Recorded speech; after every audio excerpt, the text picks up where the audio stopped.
All right, our last graph, cotangent. Once again, I put the tangent graph on here in a really light orange dotted line, so you can kind of take a look at what's happening. It might be a little confusing, but hopefully we can figure that out here. The relationship between cotangent and tangent is, once again, they are reciprocals of each other. And once again, that gives you sort of an idea of how their graphs are related. So if I were to take the, on the tangent graph, if I took any y-intercepts from my tangent graph, so I'm looking at the orange dotted line or curve, those are x-intercepts. Those x-intercepts, which have an output of 0, get flipped because they are reciprocals of each other, and that's where we end up with our asymptotes. So our asymptotes are at x equals 0 or x equals pi, and so on. And those, again, are separated by pi units. So our kind of generic form of our asymptote will be x equals 0 plus or minus pi times some number n.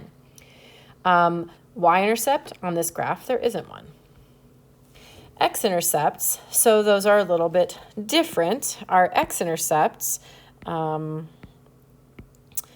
on our cotangent graph, so on the purple curve, we can see our x-intercepts are at, we'll just list a couple of them here, pi over 2, 0, 3 pi over 2, 0.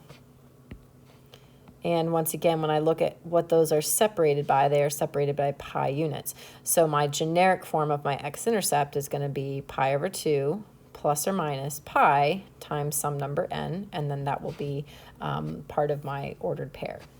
All right, midline, I hope by now you've gotten used to this idea of our midline being here at y equals 0. It's like that for all 6 of our graphs. As far as the period of the function goes, let's go ahead and mark the beginning of a period. So once again, I'm going to use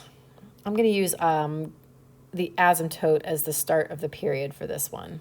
Now, I have a bunch of those same exact, they look kind of like cubic graph curves repeating themselves over and over. So if I just get one of those, that's going to be one complete cycle, which means the end of the period is going to be here.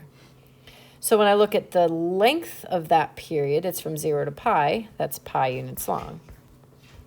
And then in this case, as far as your amplitude goes, there really isn't one. So we would say for this graph, there is none. Once we start actually graphing these, we can talk about, how you can use this idea of a stretch to actually help you get a more accurate graph, but it's not that important. But what we should know is that by definition, the cotangent graph does not have an amplitude.